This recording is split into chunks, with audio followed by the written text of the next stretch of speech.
If you are about to give up believing that your financial situation can change, stop.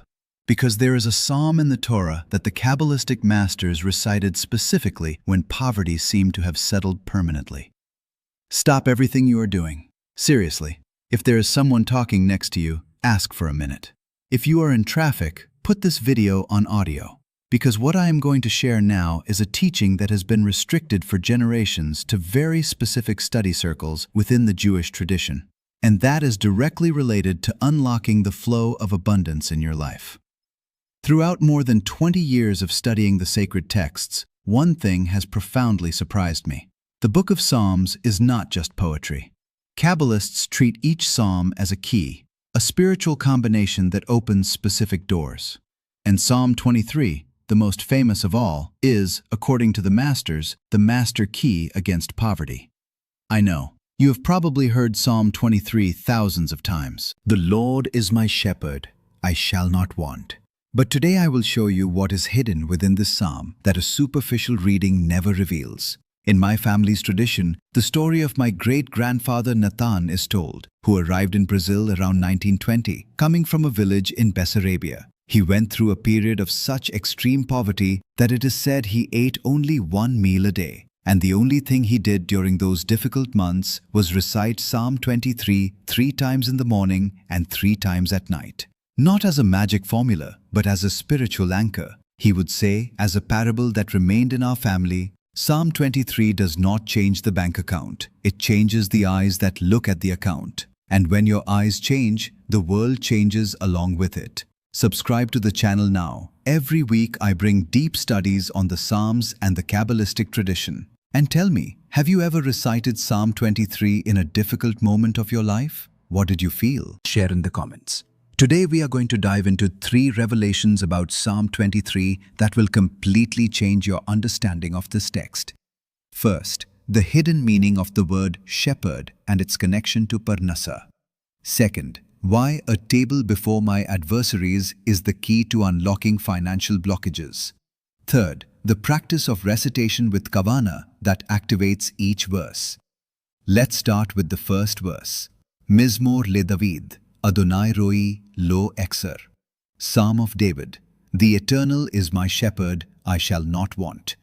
The Hebrew word for shepherd is ro'eh, but this word does not simply mean someone who takes care of sheep.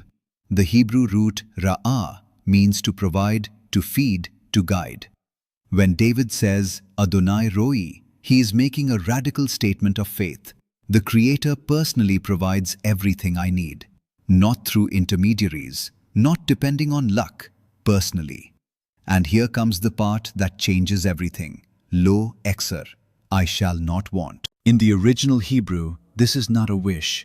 It is not, I hope nothing is lacking. It is a statement of fact. David is affirming something he does not yet see with physical eyes, but knows with his soul. This is emunah, faith at its highest level. Kabbalists teach that there is a difference between emunah and bitachon. Emunah is believing that God can. Bitachon is living as if he has already done it. The entire Psalm 23 operates at the level of bitachon. That is why it is so powerful against poverty. Because poverty is not just a lack of money. It is a state of consciousness. It is living in the frequency of, I do not have, it will not work, it is never enough. When you recite, Lo echsar, I shall not want, with true kavanah, you are reprogramming your consciousness from the frequency of scarcity to the frequency of abundance. And this change of frequency is what Kabbalists call tikkun hada'at, the rectification of the mind. Let's go to the verse that I consider the most powerful of the psalm. Ta'aroch lefanai shilchan neget sorerai. You prepare a table before me in the presence of my enemies. Pay attention. The table is not prepared after the enemies leave. It is prepared in their presence. What does this mean spiritually? Kabbalists interpret the enemies, sorerai, as the forces that block your prosperity. Fear, guilt, limiting beliefs, the energies of envy that others project onto you, the ayn hara, the evil eye. And God does not remove these enemies to bless you later. He blesses you in front of them. Abundance comes not when problems are over, but in the midst of them. This is revolutionary because most people think, when I solve this, when I pay that, when things calm down, then prosperity will come. Psalm 23 says the opposite. The table is being prepared now, while the enemies are still here. Imagine someone like Doña Teresa, a 62-year-old lady, widowed, living on a pension that barely covers the bills, feeling that her financial life is over. When such a person begins to recite Psalm 23 with this deep understanding, not as a mechanical repetition, but as a declaration of faith, what usually happens is a change in inner posture. Resignation gives way to expectation, and expectation with faith is what Kabbalah calls kli, the vessel that can receive the blessing. Because this is another fundamental principle. God does not pour out blessings where there is no vessel to receive. The vessel is your consciousness. It is your expectation of faith. It is your bitachon. When you recite Lo Echsar, genuinely believing, even if circumstances say otherwise, you are building the kli. You are preparing the container for abundance. The last verse of the psalm says, Ach tov v'chesed yirdefuni kol yemei chayai. Surely goodness and mercy shall follow me all the days of my life. The word yirdefuni, they will follow me, comes from the root radaf, which means to pursue. David is not saying that goodness and mercy will gently walk beside him. He is saying they will pursue him. With the same intensity that an adversary pursues, the blessing will chase you.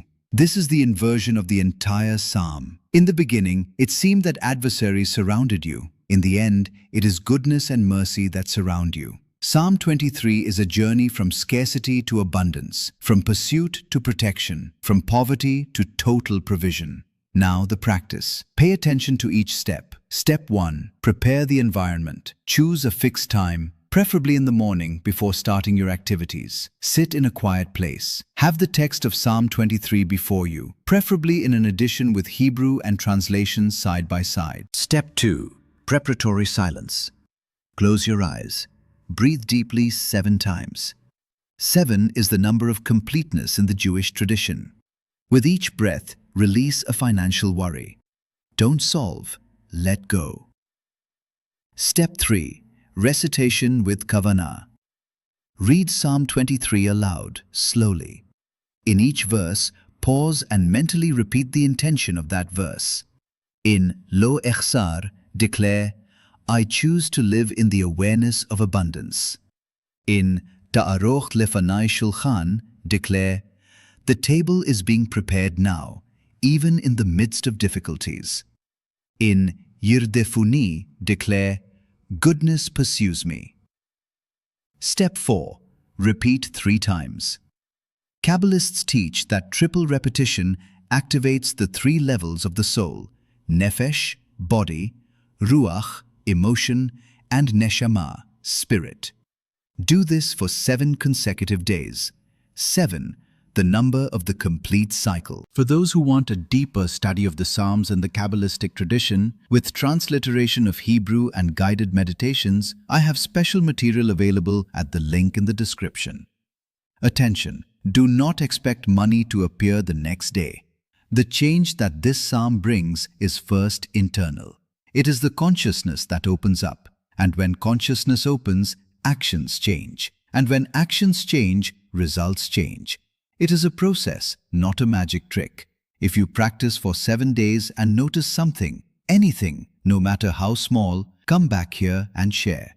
It could be a change in mood, a courageous decision you made, an opportunity you recognized. Share in the comments. These accounts strengthen the entire community. Let's recap. Psalm 23 is not just comfort, it is a spiritual technology against poverty. Lo Echsar is a declaration of bitachon that reprograms consciousness. Shulchan Neged Sorerai teaches that abundance comes in the midst of adversaries, not afterward. And Yirdefuni reveals that goodness will chase you with the same intensity that problems seem to chase you. Your time is now. The table is already being prepared. Adversaries may be present, but the blessing is greater. Do not wait for circumstances to change to start practicing. Start now and let practice change the circumstances.